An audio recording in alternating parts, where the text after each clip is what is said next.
একদিন বিশ্বনবী বললেন, বান্দার কোনো হক আল্লাহ কোনোদিন ছেড়ে দেয় না। আল্লাহর হক আল্লাহ মাফ করে, বান্দার হকের মাফ নাই। যদিও আমি নবী, আমার উপর যদি কোনো হক থাকে বলো, আমি দিয়ে দেব। কোন সাহাবী দাঁড়ায় না। এক সাহাবী দাঁড়িয়ে বললেন, নবী, যুদ্ধের ময়দানে চাবুক চালানোর সময়, লাঠি চালানোর সময় এক কাফেরকে মারতে যে আপনার লাঠির বাড়ি আমার পিঠের মধ্যে পড়েছে। আপনি যেহেতু এই কেসাসটা আদায় করতে চান, আপনার পিঠে আমি লাঠির বাড়ি মেরে এটারে শোধবোধ করে দিতে চাই। সাইয়েদনা ওমর ফারুক হাতের জামা এরকম পড়তে শুরু করছে, আয় দিকে আয়, তোরে শোধবোধ করাই। বিশ্বনবী বললেন, ওমর রাখো, এটা বান্দার হক, মিটাতে দাও। বিশ্বনবী বললেন, আসো, তুমি এসে আমার পিঠে লাঠি দিয়ে চাবুক দিয়ে বাড়ি মারো। সাহাবী বলে, ও নবী, তখন দুর্ভিক্ষের সময়ের যুদ্ধ ছিল, আমাদের গায়ে জামা ছিল না।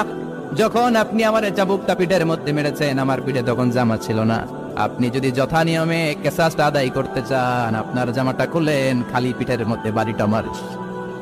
এবার ওমরে ফারুকের ধরে গে, এদিকে আয়, তোরে দেখাইতেছি। বিশ্বনবী বললেন, ও ওমর থামো, মারতে দাও। বিশ্বনবী উনার জুব্বাটা উপরের দিকে উঠালেন, পিঠের মধ্যে বাড়ি দেওয়ার জন্য ওই সাহাবীকে ডাকলেন। ওই সাহাবী বিশ্বনবীকে পিছন দিক থেকে জড়িয়ে ধরে ওই মোহরে নবুয়তের মধ্যে চুমু দিয়ে ফেলেছে।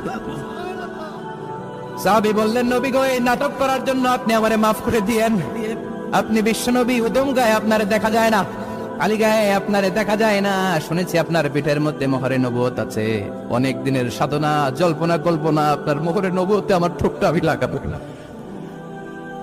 আপনার মোহরে নবুয়তের মধ্যে আমার ঠোঁটটা লাগিয়ে আমার ঠোঁটটারে আমি জাহান্নাম থেকে পরিত্রাণ করাবো।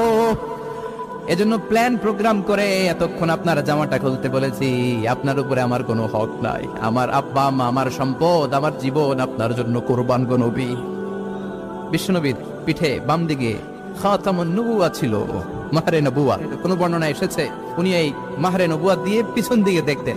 বিশ্বনবী যখন নামাজ পড়তেন উনি বলতেন, ইস্তাকিমু ওয়া আ'তাদিলু ইয়ারহামুকুমুল্লাহ, কাতার সোজা করো, ফাঁকা জায়গা বন্ধ করে দাও, কারণ আমি সামনে যেমনি দেখি পেছনেও তেমনি দেখি। অনেকে বলেন বিশ্বনবী পেছনে দেখতেন এই মাহরে নবুওয়াতের জায়গাটা দিয়ে। এটা ছিল বিশ্বনবীর behind CC camera, behind close circuit camera. আল্লাহু আকবার। বিশ্বনবী ছাড়া কোন নবীর পিঠে এরকম মাহরে নবুওয়া ছিল নাকি? কথা বলেন। এজন্য ওই নবীরে গালি দিলে সহ্য হয়? কথা বলেন, সহ্য হয়? আবিয়াদুল ইবতাইন, বগল ছিল শুভ্র সাদা। আমাদের বগল কি সাদা? দুর্গন্ধ, কুৎসিত, কালো, তাই না? বিশ্বনবীরটা কালো? কথা কোন? শুভ্র সাদা। আমরা দোয়া করি এভাবে। বিশ্বনবী মাঝে মাঝে দোয়া করতে করতে, বৃষ্টির জন্য যখন দোয়া চাইতেন, আরাফার ময়দানে যখন দোয়া চাইতেন, দোয়া করতে করতে হাতটারে উপরের দিকে করতেন। সবাই এরকম হাত তোলেন, সবাই হাত তোলেন।